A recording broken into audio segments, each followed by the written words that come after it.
The True Story of Cinderella.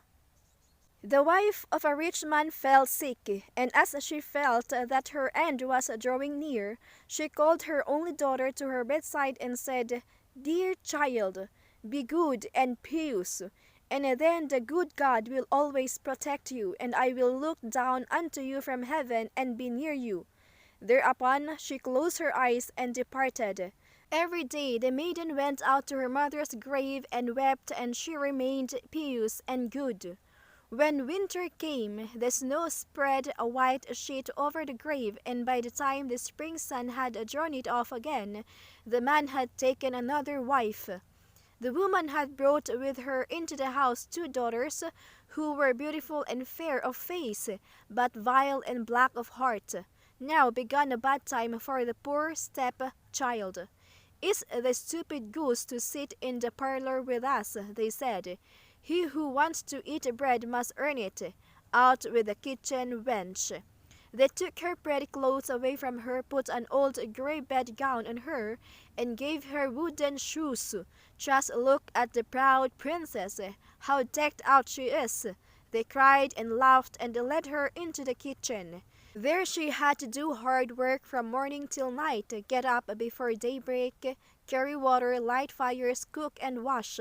Besides this, the sisters did her every imaginable injury. They mocked her and emptied her peas and lentils into the ashes, so that she was forced to sit and pick them out again.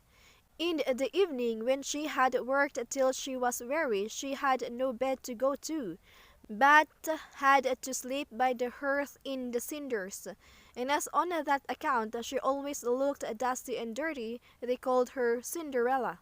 It happened that the father was once going to the fair, and he asked his two stepdaughters what he should bring back for them. "Beautiful dresses," said one. "Pearls and jewels," said the second. "And you, Cinderella," said he, "what will you have?" "Father, break off for me the first branch which knocks against your hat on your way home." So he bought beautiful dresses, pearls, and jewels for his two stepdaughters, and on his way home, as he was riding through a green thicket, a hazel twig brushed against him and knocked off his hat. Then he broke off the branch and took it with him. When he reached home, he gave his stepdaughters the things which they had wished for, and to Cinderella he gave the branch from the hazel bush.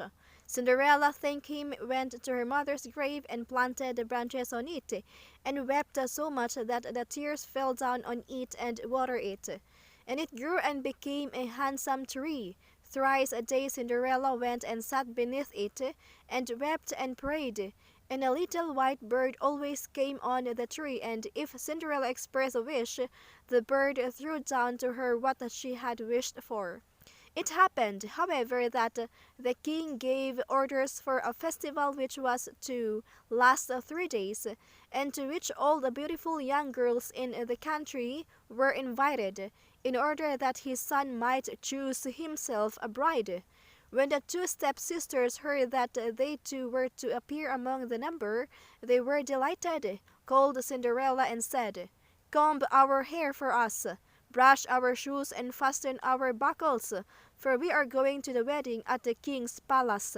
Cinderella obeyed, but wept, because she too would have liked to go with them to the dance, and begged her stepmother to allow her to do so. "You go, Cinderella," said she, "covered in dust and dirt as you are, and would go to the festival.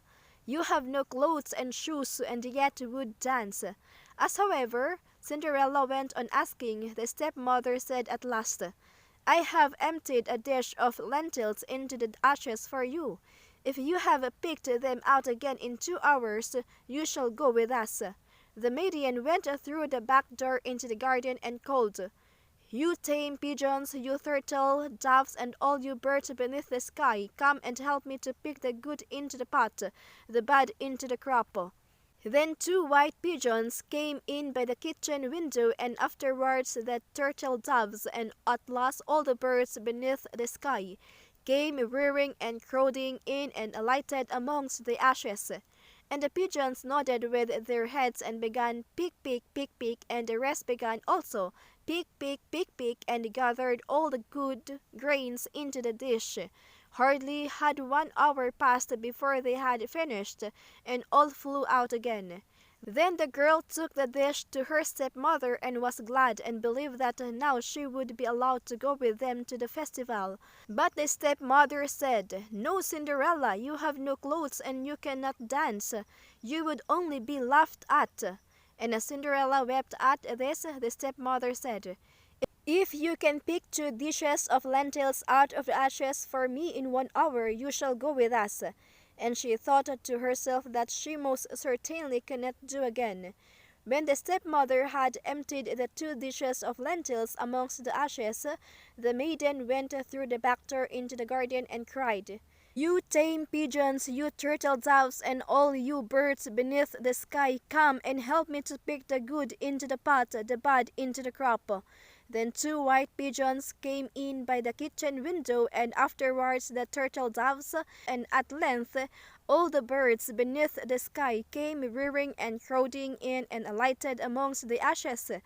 And the doves nodded with their heads and began pick, pick, pick, pick, and the others began also pick, pick, pick, pick, and gathered all the good seeds into the dishes, and before half an hour was over they had already finished, and all flew out again. Then the maiden was delighted and believed that she might now go with them to the wedding. But the stepmother said, "All this will not help. You cannot go with us, for you have no clothes and cannot dance. We should be ashamed of you." On this, she turned her back on Cinderella and hurried away with her 2 proud daughters. As no one was now at home, Cinderella went to her mother's grave beneath the hazel tree and cried, "Shiver and quiver, little tree, silver and gold, throw down over me." Then the bird threw a gold and silver dress down to her, and slippers embroidered with silk and silver. She put on the dress with all speed and went to the wedding. Her stepsisters and the stepmother, however, did not know her, and thought she must be a foreign princess, for she looked so beautiful in the golden dress. They never once thought of Cinderella and believed that she was sitting at home in the dirt picking lentils out of the ashes. The prince approached her, took her by the hand, and danced with her. He would dance with no other maiden and never let loose of her hand, and if any one else came to invite her, he said, "This is my partner." She danced till it was evening, and then she wanted to go home. But the king's son said, "I will go with you and bear you company," for he wished to see to whom the beautiful maiden belonged. She escaped from him, however, and sprang into the pigeon house.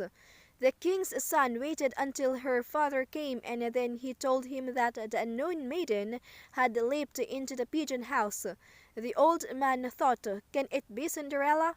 And they had to bring him an axe and a pickaxe that he might hew the pigeon house to pieces, but no one was inside it.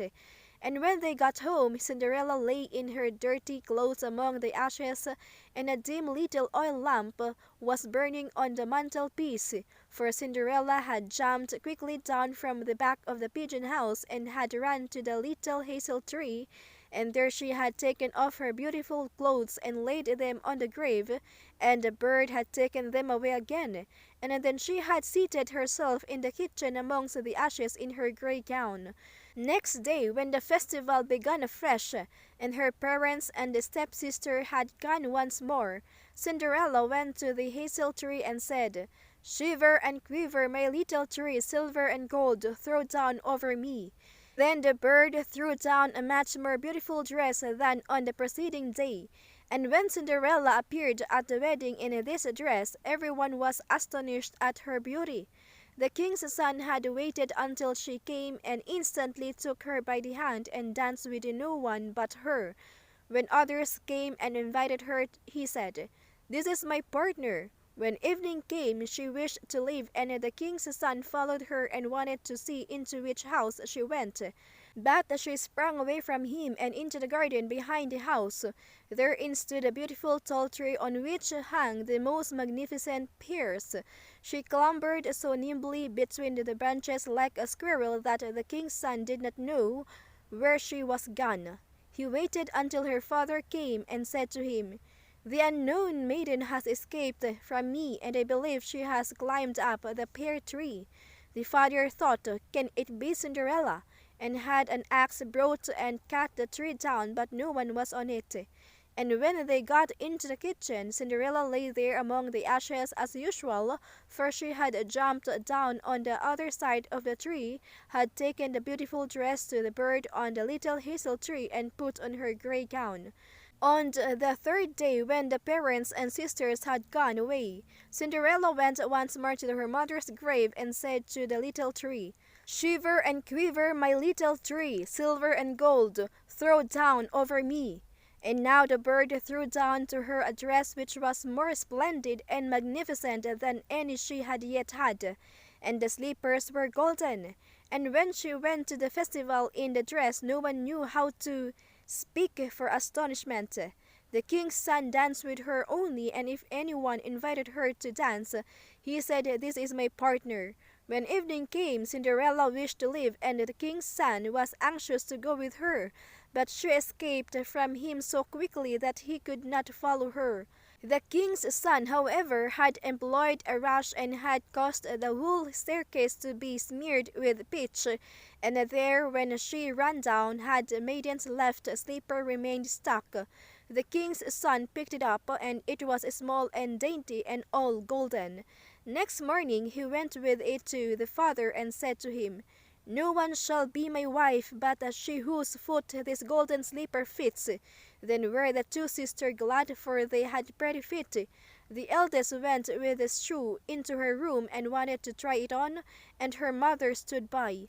But she could not get her big toe into it, and the shoe was too small for her. Then her mother gave her a knife and said, "Cut the toe off. When you are queen, you will have no more need to go on foot."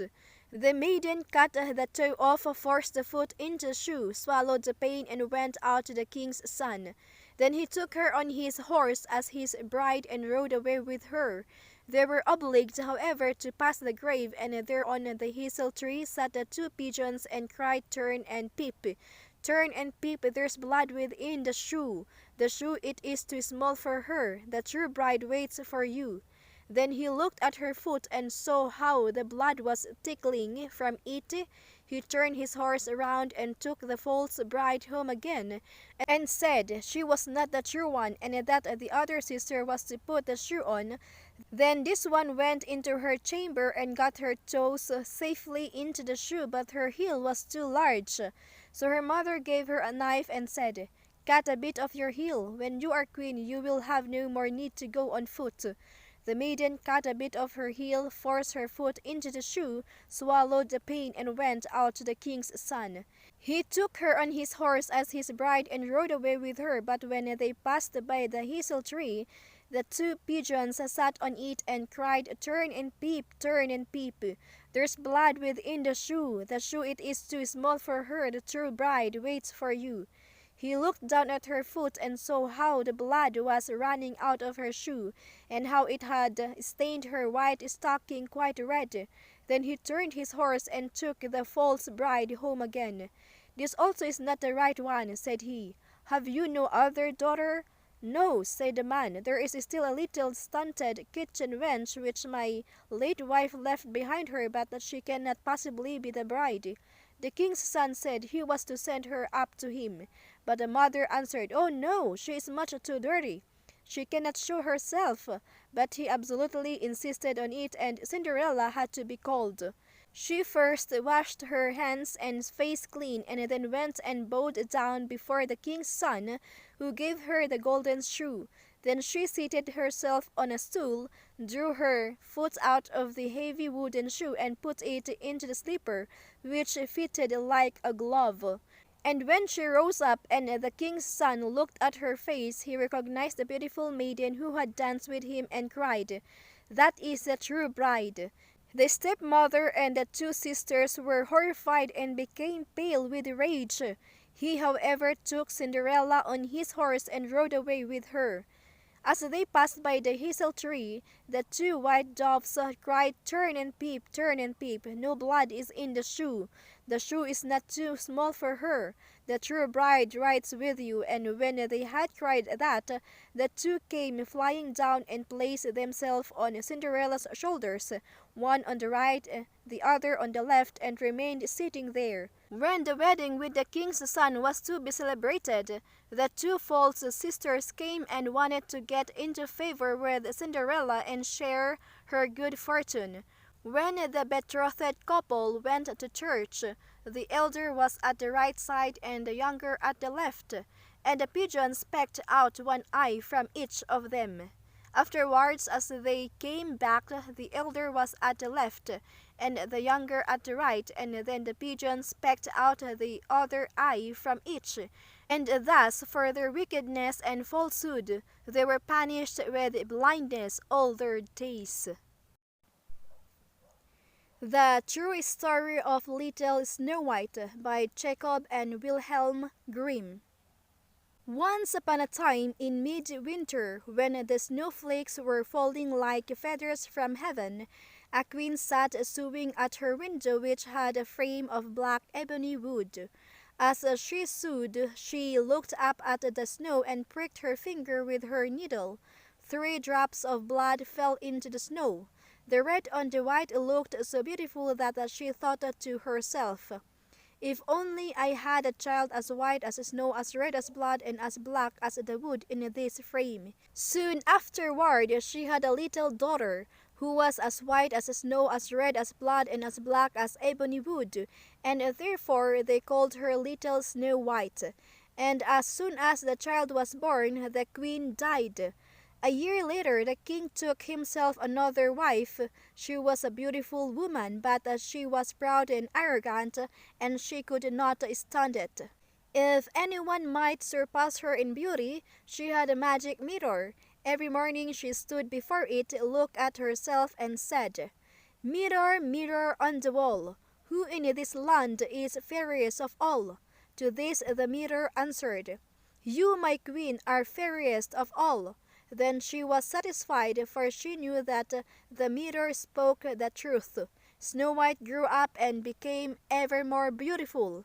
When she was 7 years old, she was as beautiful as the light of day, even more beautiful than the queen herself. One day when the queen asked her mirror, "Mirror, mirror on the wall, who in this land is fairest of all?" it answered, "You, my queen, are fair, it is true, but Snow White is 1,000 times fairer than you." The queen took fright and turned yellow and green with envy. From that hour on, whenever she looked at Snow White, her heart turned over inside her body. So great was her hatred for the girl. The envy and pride grew ever greater, like a weed in her heart, until she had no peace day and night. Then she summoned a huntsman and said to him, "Take Snow White out into the woods. I never want to see her again. Kill her, and as proof that she is dead, bring her lungs and her liver back to me." The huntsman obeyed and took Snow White into the woods. He took out his hunting knife and was about to stab it into her innocent heart when she began to cry, saying, "Oh, dear huntsman, let me live. I will run into the wild woods and never come back." Because she was so beautiful, the huntsman took pity on her, and he said, "Run away, you poor child," he thought. "The wild animals will soon devour you anyway." But still it was as if a stone had fallen from his heart, for he would not have to kill her. Just then a young boar came running by. He killed it, cut out its lungs and liver, and took them back to the queen as proof of Snow White's death. The cook had to boil them with salt, and the wicked woman ate them, supposing that she had eaten Snow White's lungs and liver. The poor child was now all alone in the great forest, and she was so afraid that she just looked at all the leaves on the trees and did not know what to do. Then she began to run. She ran over sharp stones and through thorns, and wild animals jumped at her, but they did her no harm. She ran as far as her feet could carry her, and just as evening was about to fall, she saw a little house and went inside in order to rest. Inside the house everything was small but so neat and clean that no one could say otherwise. There was a little table with a white tablecloth and 7 little plates, and each plate had a spoon, and there were 7 knives and forks and 7 mugs as well. Against the wall there were 7 little beds, all standing in a row and covered with snow-white sheets. Because she was so hungry and thirsty, Snow White ate a few vegetables and a little bread from each little plate, and from each mug she drank a drop of wine. Afterward, because she was so tired, she lay down in a bed, but none of them felt right. One was too long, the other too short, until finally the seventh one was just right. She remained lying in it, entrusted herself to God, and fell asleep. After dark, the masters of the house returned home. They were the 7 dwarfs who picked and dug for ore in the mountains. They lit their 7 candles, and as soon as it was light in their house, they saw that someone had been there, for not everything was in the same order as they had left it. The first one said, "Who has been sitting in my chair?" The second one, "Who has been eating from my plate?" The third one, "Who has been eating my bread?" The fourth one, "Who has been eating my vegetables?" The fifth one, "Who has been sticking with my fork?" The sixth one, "Who has been cutting with my knife?" The seventh one, "Who has been drinking from my mug?" Then the first one saw that there was a little imprint in his bed, and said, "Who stepped on my bed?" The others came running up and shouted, "Someone has been lying in mine as well." But the seventh one, looking at his bed, found Snow White lying there asleep. The 7 dwarfs all came running up, and they cried out with amazement. They fetched their 7 candles and shone the light on Snow White. "Oh, good heaven! Oh, good heaven!" they cried. "This child is so beautiful!" They were so happy that they did not wake her up, but let her continue to sleep there in the bed. The 7th dwarf had to sleep with his companions 1 hour with each one, and then the night was done. The next morning Snow White woke up, and when she saw the 7 dwarfs she was frightened, but they were friendly and asked, "What is your name?" "My name is Snow White," she answered. "How did you find your way to our house?"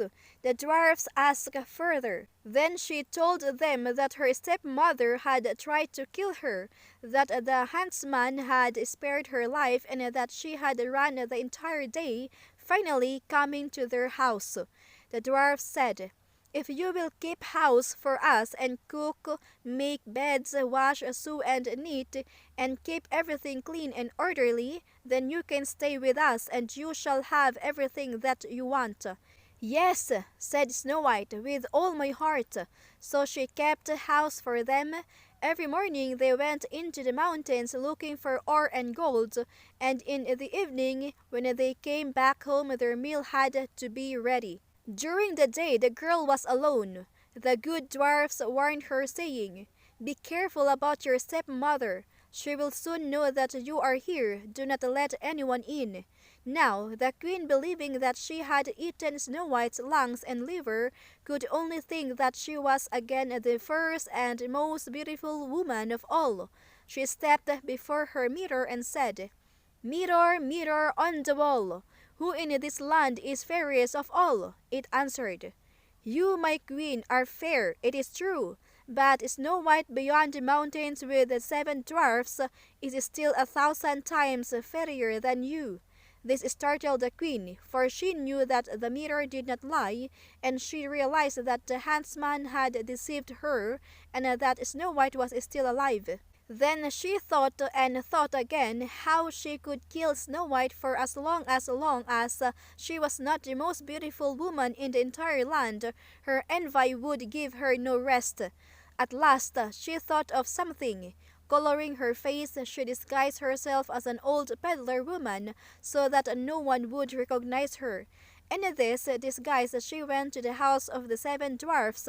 Knocking on the door, she called out, "Beautiful wares for sale, for sale!" Snow White peered out the window and said, "Good day, dear woman. What do you have for sale?" "Good wares, beautiful wares," she answered.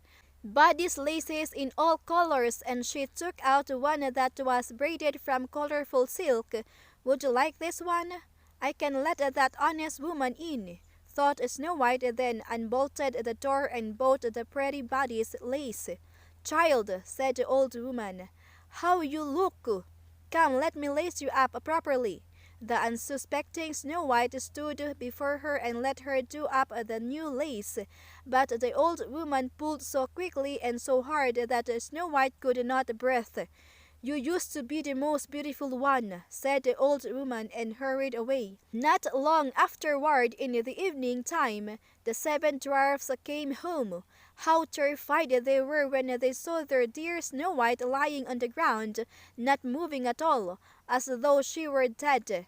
They lifted her up, and seeing that she was too tightly laced, they cut the lace in two. Then she began to breathe a little, and little by little she came back to life. When the dwarfs heard what had happened, they said, "The old peddler woman has no one else but the godless queen.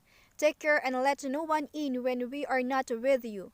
When the wicked woman returned home, she went to her mirror and asked, "Mirror, mirror on the wall, who in this land is fairest of all?"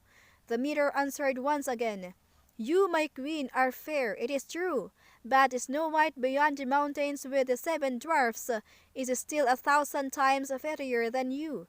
When she heard that, all her blood ran to her heart because she knew that Snow White had come back to life. "This time," she said, "I shall think of something that will destroy you." Then, with the art of witchcraft, which she understood, she made a poisoned comb. Then she disguised herself, taking the form of a different old woman. Thus she went across the seven mountains to the seven dwarfs, knocked on the door, and called out, "Good wares for sale, for sale!" Snow White looked out and said, "Go on your way. I am not allowed to let anyone in." "You surely may take a look," said the old woman, pulling out the poisoned comb and holding it up. The child liked it so much that she let herself be deceived, and she opened the door. After they had agreed on the purchase, the old woman said, "Now, let me comb your hair properly." She had barely stuck the comb into Snow White's hair when the poison took effect, and the girl fell down unconscious. "You specimen of beauty," said the wicked woman. "Now you are finished," and she walked away. Fortunately, it was almost evening, and the seven dwarfs came home. When they saw Snow White lying on the ground as if she were dead, they immediately suspected her stepmother. They examined her and found the poisoned comb. They had scarcely pulled it out when Snow White came to herself again and told them what had happened. Once again they warned her to be on guard and not to open the door for anyone. Back at home, the queen stepped before her mirror and said, "Mirror, mirror on the wall, who in this land is fairest of all?" The mirror answered, "You, my queen, are fair, it is true, but Snow White beyond the mountains with the seven dwarfs is still 1,000 times fairer than you." When the queen heard the mirror saying this, she shook and trembled with anger. "Snow White shall die," she shouted, "if it cost me my life." Then she went into her most secret room. No one else was allowed inside, and she made a poisoned apple. From the outside it was beautiful, white with red cheeks, and anyone who saw it would want it. But anyone who might eat a little piece of it would die. Then, coloring her face, she disguised herself as a peasant woman, and thus went across the seven mountains to the seven dwarfs. She knocked on the door. Snow White stuck her head out the window and said, "I am not allowed to let anyone in. The dwarfs have forbidden me to do so." "That is all right with me," answered the peasant woman. "I'll easily get rid of my apples. Here, I'll give you one of them." "No," said Snow White, "I cannot accept anything." "Are you afraid of poison?" asked the old woman. "Look, I'll cut the apple in two. You eat the red half, and I shall eat the white half." Now the apple had been so artfully made that only the red half was poisoned. Snow White longed for the beautiful apple, and when she saw that the peasant woman was eating part of it, she could no longer resist, and she stuck her hand out and took the poisoned half.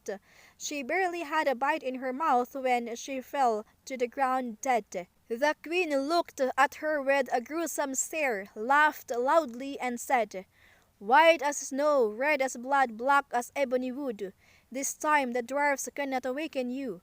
Back at home, she asked her mirror, "Mirror, mirror on the wall, who in this land is fairest of all?" It finally answered, "You, my queen, are fairest of all."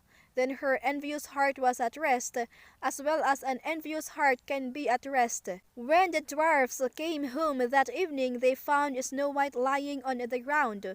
She was not breathing at all. She was dead.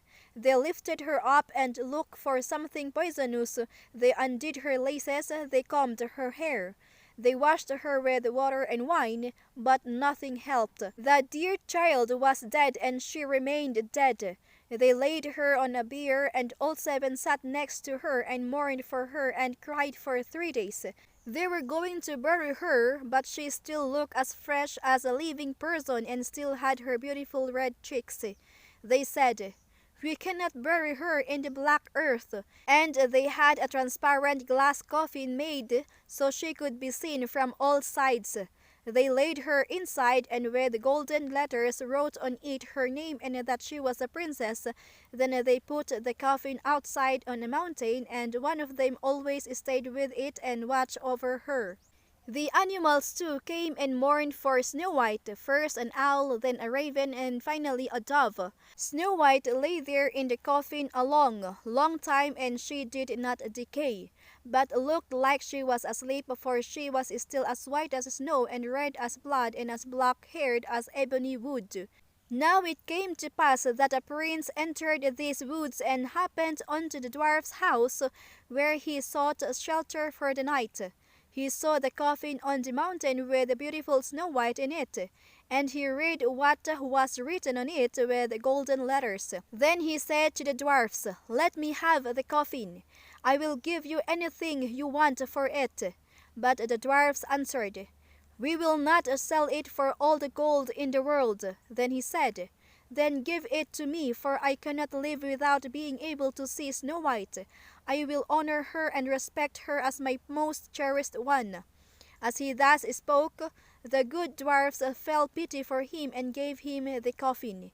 The prince had his servants carry it away on their shoulders, but then it happened that one of them stumbled on some brush, and this dislodged from Snow White's throat the piece of poisoned apple that she had bitten off. Not long afterward she opened her eyes, lifted the lid from her coffin, sat up, and was alive again. "Good heavens, where am I?" she cried out.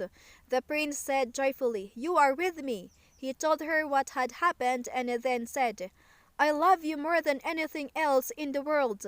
Come with me to my father's castle. You shall become my wife." Snow White loved him, and she went with him. Their wedding was planned with great splendor and majesty. Snow White's godless stepmother was also invited to the feast. After putting on her beautiful clothes, she stepped before her mirror and said, "Mirror, mirror on the wall, who in this land is fairest of all?" The mirror answered, "You, my queen, are fair, it is true, but the young queen is 1,000 times fairer than you." The wicked woman uttered a curse, and she became so frightened that she did not know what to do. At first she did not want to go to the wedding, but she found no peace. She had to go and see the young queen. When she arrived, she recognized Snow White and terrorized. She could only stand there without moving. Then they put a pair of iron shoes into burning coals. They were brought forth with tongs and placed before her. She was forced to step into the red-hot shoes and dance until she fell down dead.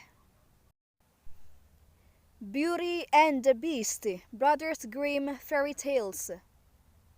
Once upon a time, as a merchant set off for market, he asked each of his three daughters what she would like as a present on his return. The first daughter wanted a brocade dress, the second a pearl necklace, but the third, whose name was Beauty, the youngest, prettiest, and sweetest of them all, said to her father, "All I'd like is a rose you've picked especially for me." When the merchant had finished his business, he set off for home. However, a sudden storm blew up, and his horse could hardly make headway in the howling gale. Cold and weary, the merchant had lost all hope of reaching an inn when he suddenly noticed a bright light shining in the middle of a wood. As he drew near, he saw that it was a castle, bathed in light. "I hope I will find shelter there for the night," he said to himself. When he reached the door, he saw it was open, but though he shouted, nobody came to greet him. Plucking up courage, he went inside, still calling out to attract attention. On a table in the main hall, a splendid dinner lay already served. The merchant lingered, still shouting for the owner of the castle, but no one came, and so the starving merchant sat down to a hearty meal. Overcome by curiosity, he ventured upstairs, where the corridor led into magnificent rooms and halls. A fire crackled in the first room, and a soft bed looked very inviting. It was now late, and the merchant could not resist. He lay down on the bed and fell fast asleep. When he woke next morning, an unknown hand had placed a mug of steaming coffee and some fruit by his bedside. The merchant had breakfast, and after tidying himself up, went downstairs to thank his generous host. But as on the evening before, there was nobody in sight. Shaking his head in wonder at the strangeness of it all, he went towards the garden where he had left his horse tethered to a tree. Suddenly a large rose bush caught his eyes. Remembering his promise to Beauty, he bent down to pick a rose. Instantly, out of the rose garden sprang a horrible beast, wearing splendid clothes. Two bloodshot eyes gleaming angrily glared at him, and a deep, terrifying voice growled, "Ungrateful man! I gave you shelter, you ate at my table and slept in my own bed. But now all the things I get is the theft of my favorite flowers. I shall put you to death for this slight." Trembling with fear, the merchant fell on his knees before the beast. Forgive me, don't kill me. I'll do anything you say. The rose wasn't for me. It was for my daughter, Beauty. I promised to bring her back a rose from my journey." The beast dropped the paw it had clapped on the unhappy merchant. "I shall spare your life, but on one condition, that you bring me your daughter." The terror-stricken merchant, faced with a certain death if he did not obey, promised that he would do so. When he reached home in tears, his three daughters ran to greet him. After he had told them of his dreadful adventure, Beauty put his mind at rest immediately. "Dear father, I'd do anything for you. Don't worry. You'll be able to keep your promise and save your life. Take me to the castle. I'll stay there in your place." The merchant hugged his daughter. "I never did doubt your love for me. For the moment I can only thank you for saving my life." So Beauty was led to the castle. The beast, however, had quite an unexpected greeting for the girl. Instead of menacing doom as it had done with her father, it was surprisingly pleasant. In the beginning, Beauty was frightened of the beast and shuddered at the sight of it. Then she found that, in spite of the monster's awful head, her horror of it was gradually fading as time went by. She had one of the finest rooms in the castle and sat for hours embroidering in front of the fire. And the beast would sit for hours on end, only a short distance away, silently gazing at her. Then it started to say a few kind words, till in the end Beauty was amazed to discover that she was actually enjoying its conversation. The days passed, and Beauty and the beast became good friends. Then one day the beast asked the girl to be his wife. Taken by surprise, Beauty did not know what to say. Marry such an ugly monster? She would rather die, but she did not want to hurt the feelings of one who, after all, had been kind to her. And she remembered too that she owed it her own life as well as her father's. "I really can't say yes," she began shakily. "I'd so much like to." The Beast interrupted her with an abrupt gesture. "I quite understand, and I'm not offended by your refusal." Life went on as usual and nothing further was said. One day, the Beast presented Beauty with a magnificent magic mirror. When Beauty peeped into it, she could see her family far away. "You won't feel so lonely now," were the words that accompanied with gift. Beauty stared for hours at her distant family, then she began to feel worried. One day, the Beast found her weeping beside the magic mirror. "What's wrong?" he asked, kindly as always. "My father is gravely ill and close to dying. Oh, how I wish I could see him again, before it's too late." But the Beast only shook its head. "No! You will never leave this castle!" And off it stalked in rage. However, a little later it returned and spoke solemnly to the girl.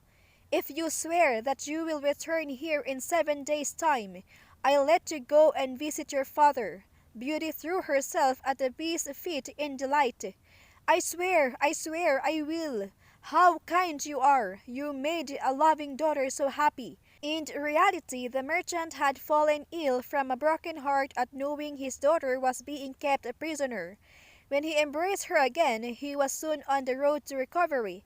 Beauty stayed beside him for hours on end, describing her life at the castle and explaining that the Beast was really good and kind. The days flashed past, and at last the merchant was able to leave his bed. He was completely well again. Beauty was happy at last.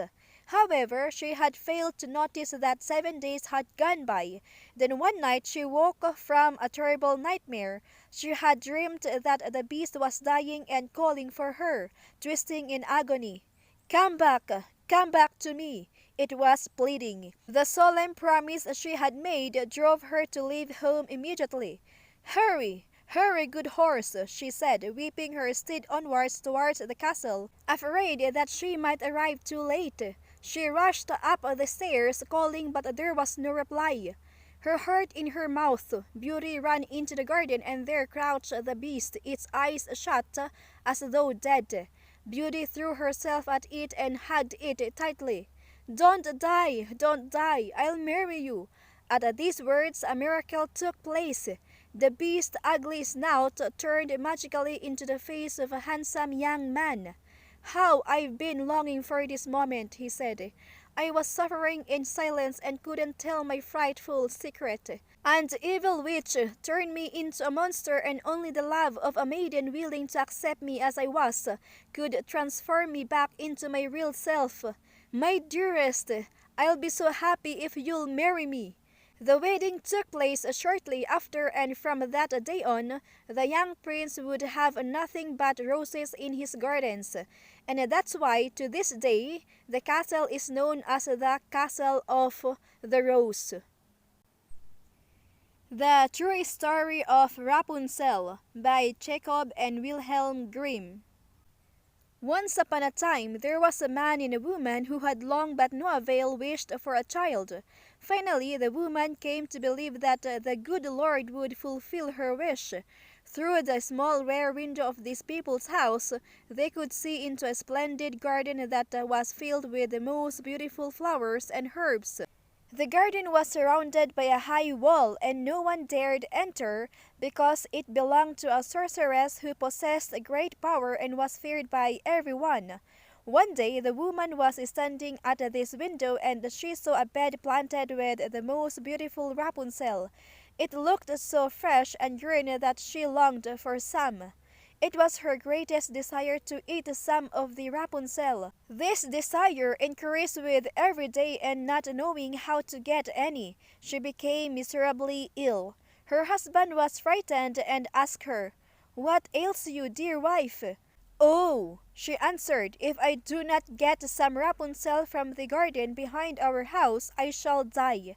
The man who loved her dearly thought, "Before you let your wife die, you must get her some of the Rapunzel whatever the cost." So just as it was getting dark, he climbed over the high wall into the sorceress' garden, hastily dug up a handful of Rapunzel and took it to his wife. She immediately made a salad from it, which she devoured eagerly. It tasted so very good to her that by the next day her desire for more had grown threefold. If she were to have any peace, the man would have to climb into the garden once again. Thus he set forth once again just as it was getting dark.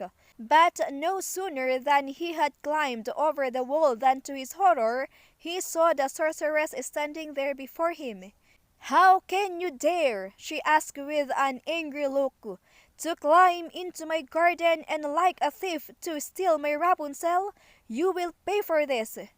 "Oh," he answered, "let mercy overrule justice. I came to do this out of necessity. My wife saw your Rapunzel from our window, and such a longing came over her that she would die if she did not get some to eat." The sorceress' anger abated somewhat, and she said, "If things are as you say, I will allow you to take as much Rapunzel as you want. But under one condition. You must give me the child that your wife will bring to the world. It will do well, and I will take care of it like a mother."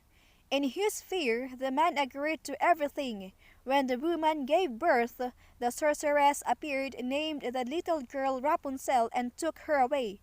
Rapunzel became the most beautiful child under the sun.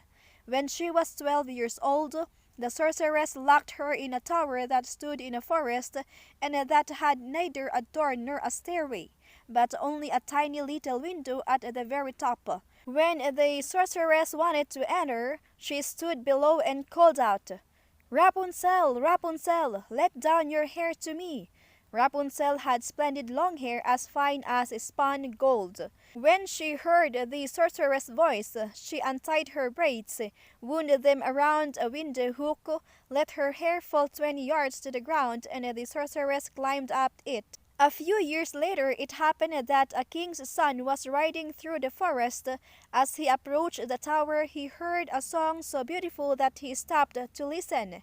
It was Rapunzel who was passing the time by singing with her sweet voice. The prince wanted to climb up to her and look for a door in the tower, but none was to be found. He rode home, but the song had so touched his heart that he returned to the forest every day and listened to it. One time, as he was thus standing behind a tree, he saw the sorceress approach and heard her say, "Rapunzel, Rapunzel, let down your hair." Then Rapunzel let down her strands of hair, and the sorceress climbed up them to her. "If that is the ladder into the tower, then sometime I will try my luck." And the next day, just as it was beginning to get dark, he went to the tower and called out, "Rapunzel, Rapunzel, let down your hair." The hair fell down, and the prince climbed up. At first Rapunzel was terribly frightened when a man such as she had never seen before came into her. However, the prince began talking to her in a very friendly manner, telling her that his heart had been so touched by her singing that he could have no peace until he had seen her in person. Then Rapunzel lost her fear, and when he asked her if she would take him as her husband, she thought, "He would rather have me than would old Freyo Gothel." She said yes, and placed her hand into his. She said, "I would go with you gladly, but I do not know how to get down. Every time that you come, bring a strand of silk, from which I will weave a ladder. When it is finished, I will climb down, and you can take me away on your horse." They arranged that he would come to her every evening, for the old woman came by day. The sorceress did not notice what was happening until one day Rapunzel said to her, "Freyo Gothel, tell me, why is it that you are more difficult to pull up than is the young prince, who will be arriving any moment now?" "You godless child!" cried the sorceress. "What am I hearing from you? I thought I had removed you from the whole world, but you have deceived me none the less. In her anger, she grabbed Rapunzel's beautiful hair, wrapped it a few times around her left hand, grasped a pair of scissors with her right hand, and snip-snap, cut it off. And she was so unmerciful that she took Rapunzel into a wilderness where she suffered greatly. On the evening of the same day that she sent Rapunzel away, the sorceress tied the cut off hair to the hook at the top of the tower, and when the prince called out, "Rapunzel, Rapunzel, let down your hair," she let down the hair. The prince climbed up, but above, instead of his beloved Rapunzel, he found the sorceress, who peered at him with poisonous and evil looks. "Aha!" she cried scornfully. "You have come for your mistress, darling, but that beautiful bird is no longer sitting in her nest, nor is she singing any more. The cat got her and will scratch your eyes out as well. You have lost Rapunzel. You will never see her again." The prince was overcome with grief, and in his despair he threw himself from the tower. He escaped with his life, but the thorns into which he fell poked out his eyes. Blind, he wandered about in the forest, eating nothing but grass and roots, and doing nothing but weeping and wailing over the loss of his beloved wife. Thus he wandered about miserably for some years, finally happening into the wilderness where Rapunzel lived miserably with the twins that she had given birth to. He heard a voice and thought it was familiar. He advanced toward it, and as he approached, Rapunzel recognized him and, crying, threw her arms around his neck. Two of her tears fell into his eyes, and they became clear once again, and he could see as well as before. He led her into his kingdom, where he was received with joy, and for a long time they lived happily and satisfied.